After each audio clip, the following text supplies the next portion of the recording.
students and staff is of paramount importance, but this is not what has become evident. The vaccine does not prevent transmission, and as we have seen from most recent data, the vaccine does not prevent infection. And as evidence pours in from around the world, it also does not prevent those who take it from getting seriously ill and dying.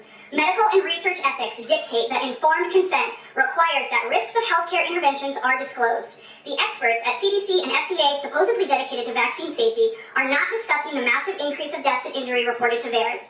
Data and dissenting opinions by prominent physicians and scientists have been silenced. This is the exact opposite of scientific inquiry, but politicians and bureaucrats continue to tell us it's safe. This declaration on its face undermines trust. A look at the VAERS data should cause everyone in this room to pause. Approximately 14,000 deaths to date and 640,000 adverse events, and that is in this country alone. Additionally, according to the Department of Health and Human Services and a Harvard study, less than 1% of deaths and events are even reported. Despite all of these significant concerns, the rush to vaccinate the entire world marches forward, despite no scientific debate. Something is wrong with this picture. Is this agenda really about public health? In an already significantly understaffed district, are you willing to have teachers and staff walk off their jobs to protect themselves from this misguided tyranny? Thank you. My name is Ann Kendo. I'm a speech-language pathologist for Clark County School District, so thank you for this opportunity to speak tonight. The school board tonight is here to determine whether the COVID vaccine should be required for employees, and there's no evidence or long-term studies of these vaccines, so it's an infringement of our constitutional rights as citizens of the United States of America. According to the FDA.gov, the FDA must ensure that recipients of the vaccine under an emergency use authorization are informed of the known and potential benefits and risks. Since these benefits and risks are unknown, we have the option to accept or refuse the vaccine. So the vaccine, Comirnaty, was approved by the FDA with conditions requiring them to complete safety studies through 2024. The current vaccine available to us are still under emergency use authorization. So we have a right to privacy that is protected by the Constitution. Participating in a medical experiment such as COVID vaccines is a violation of privacy and medically contraindicated. COVID vaccines have an emergency use authorization by the FDA. Therefore, these experimental treatments, and we have the right to refuse consent without being discriminated against. Amendment 14 of the United States Constitution, it says, "No state shall make or impose any law which shall abridge the privileges or immunities of the citizens of the United States, nor shall any state deprive any person of life, liberty, or property." And Amendment 4 says, "The right of the people to be secure in their persons shall not be violated." Enforcing CCSD employees to take such an experimental vaccine is a direct violation of our constitutional rights. I love my job, I love working with these kids, but I will not be a part of any medical experiment. Thank you. Special education teacher for 15 years in Clark County. I love my job in school, and I have awesome students. In 2017, I founded, through the inspiration of the prophets, the Church of Naturism. This is the trademark flag of my church.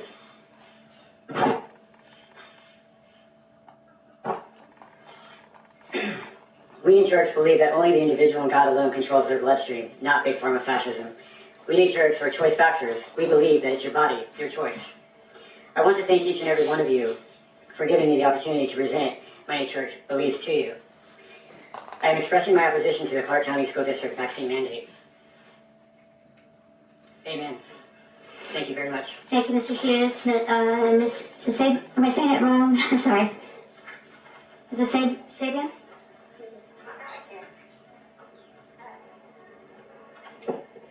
My name is Danelle Sablon. I'm a mom, wife, Marine Corps veteran, and citizen of Las Vegas. Over the past 2 weeks, we witnessed the incredible bravery of our U.S. military as they evacuated Americans from Afghanistan.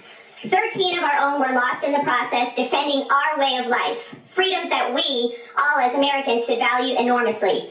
One of those values that we fight for is medical freedom of choice, the right to decide what we want to do with our own bodies. Mandating vaccines for Americans in any capacity is sheer tyranny, bullying at its finest, and we know that we are all against bullying. All of you sitting in this space at this very moment, God placed you here on purpose and for a purpose.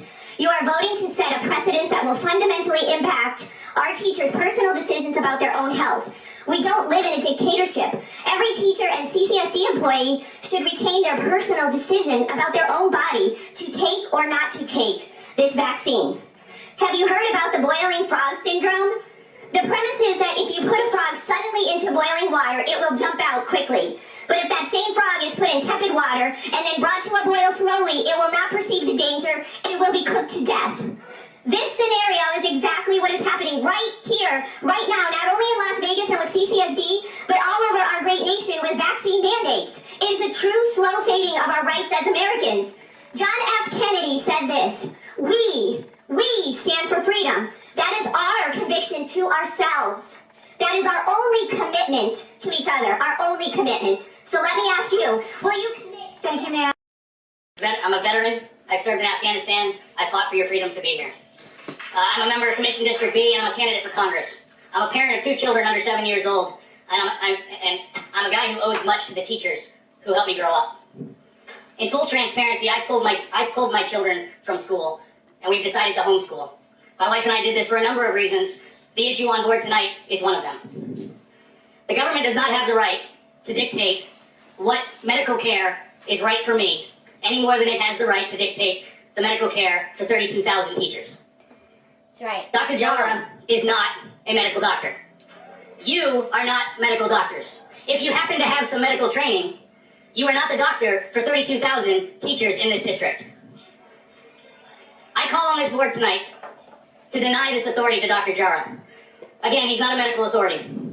Rather, I call on this board tonight to call on the resignation of Dr. Jara for asking for this authority. Dr. Jara has failed Clark County students, parents, and now teachers for far too long. We should be talking about teaching a generation of children, fixing the 17% dropout rate, 30% dropout rate for African American students, and the betterment of the 48th ranking in the country for Clark County and Nevada school districts. This is absurd that we are here tonight talking about your decision or his decision on mandating a vaccine that you have no authority to do. I want to call your attention to the U.S. Supreme Court. Thank you. Tara Wolfe. Wow. Amy Keller. She's going to silence and mute a veteran. A veteran. Go right This ahead. Cavazos woman needs to go. For the record, my name is Tara Wolfley. The country of Israel vaccinated 78% of the eligible population, yet now they have one of the highest infection rates, and 59% of those are among fully vaccinated people. Studies from this same region found that people who were vaccinated were 13 times more likely to be infected than those who were unvaccinated and had contracted COVID-19 naturally. Published data shows that people who recover from SARS-CoV-2 infection develop antibodies for up to a year, outlasting their vaccinated peers. According to the CDC, if you are fully vaccinated, you can still spread COVID-19. Herd immunity, according to the CDC, means that enough people in a community are protected from getting the disease because they've already had the disease or because they've been vaccinated. As a CCSD employee, I have never been given the opportunity to upload antibody tests to show that I'm already part of this herd immunity. According to studies, my natural immunity offers longer lasting protection than does the vaccine, yet there's been a relentless coercive shove for all to get the vaccine. More important to me than how effective a vaccine is or isn't is the fact that my rights as an individual to make informed decisions are being infringed upon. My medical choices are being forced by a government entity. Benjamin Franklin explains it best. Those who give up essential liberty to purchase a little temporary safety deserve neither liberty nor safety. These government mandates should alarm you to the core. It's a slippery slope, and it begs the question, what's next? You are proposing that if I want to work, I must get a vaccine that, as studies show, do not stop me from spreading COVID-19. I plead with the board to stop this insanity.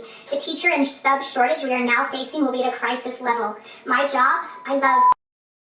Keller, for the record again, I stand here tonight as a teacher and a parent in this school district. I stand here not to give you facts and figures, statistics that might sway your opinion about vaccines. Instead, I stand here as a proponent of freedom in all its forms. I happily support people who are vaccinated. I also strongly support those who, for their own reasons, are not vaccinated. We are each born with an innate desire to make choices for ourselves. We're born with a yearning to choose our own destiny. We're blessed in this great country to have more freedoms than many people around the world. Nonetheless, if you believe the news, we're living in an environment of divisiveness, discord, and division, the likes of which I have never before experienced. However, I do not truly believe that we are as divided as the nightly news and social media would have us believe. A recent story in the RJ stated that CCSD employees are divided when it comes to a vaccine mandate. Is this really true, though? I don't think so. When I come to speak to people one-on-one, I find that we find common ground around the idea of freedom. Also, I looked online just recently and saw the informal results of a poll on one trustee's Facebook site, which I appreciate. Nobody's listening to us. You guys aren't asking us for our opinion. This is our only chance to come here and talk to you, is in this kind of a forum. There were overwhelmingly more people stating that they did not support the vaccine mandate. 10 to 1, even less than that. So I don't believe that we're divided. I believe that people who are vaccinated want freedom. I believe that people who aren't also want freedom. There are fires burning all around the district. These are big fires, they're not little, they're not garbage can fires. The building is on fire, and people are preparing to jump out the windows. We're not bluffing. We will leave, and it will be devastating for this school district's children.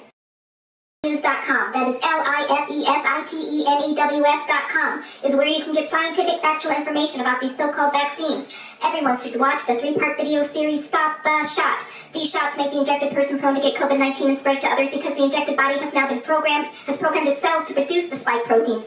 By design, thanks to maniacal gates, which means teachers who give the shot become super spreaders to their students and their family members. OpenVaers.com, that is OPENVAAERS.com, reports as of August 20th, over 13,000 deaths, 55,821 hospitalizations, 1,671 miscarriages, 6,071 heart attacks, 5,093 myocarditis, pericarditis, 17,794 permanently disabled, 14,105 life-threatening, 25,921 severe allergic reactions. These are only the reported ones. A Harvard study found that only 1% are reported, so do the math. Add 2 zeros after every number. So 13,000 deaths becomes in reality 1,300,000 deaths if only 1% are reported and the swine flu vaccine was stopped after only 25 reported deaths. Wake up! People do not have to die of COVID-19 if treated properly with hydroxychloroquine and zinc or ivermectin. The death counts since this pandemic began purposely manipulated to instill fear, and wrong treatments in hospitals are being followed, which have caused deaths and continue to cause deaths. The majority of patients in the hospital now are the ones who got this toxic shot. The news is lying to you, saying it is the ones who did not. I just saw today the video of Fauci saying that the PCR tests run over a certain cycle threshold would not be accurate. Yet this is how these tests are run. Up to 90% of the tests are false positive. This is a scam. Stop using the students and staff as pawns. Also, interesties. Let me tell you a story. My daughter was a competitive swimmer with a 4.25 GPA in honors classes in high school. She had no underlying health conditions and was even distant learning. She managed to maintain her grades. Then on February 2021, her world changed. She tested positive for COVID. The next 6 weeks were miserable. My child could not walk down the stairs without being out of breath. She was in pain and could barely have the energy to get out of bed. She had a light-sensitive migraine that lasted for weeks. One night she woke me up and asked to go to the ER because she did not want to die. We saw doctors after doctors, and at first I was told to be patient because COVID takes time to heal. My 15-year-old had to wear compression socks, like hospitalized cardiologist patients, because without them she could not walk. By the start of month 4, she was diagnosed with long COVID. My daughter has been given tons of medical tests. She was out taking 5 pills a day. She had heart damage and nerve damage. We got her vaccinated. This is just the physical aspect of COVID, not the mental health issues, having your life turned upside down. One of her greatest fears is getting COVID again because, and I quote, "I barely survived it once and I don't want to do that again."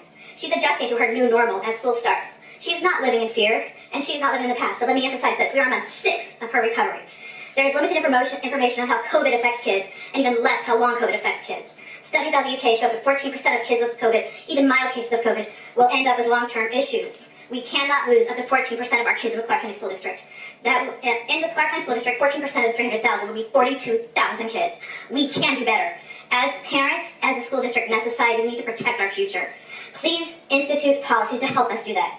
The mask mandate is a great start. We need social distancing. It's not in our classes. To allow students to eat outside, some schools aren't allowing this. Accurate reporting of information, not hiding or ignoring the COVID cases. Because the long-term effects are not yet known.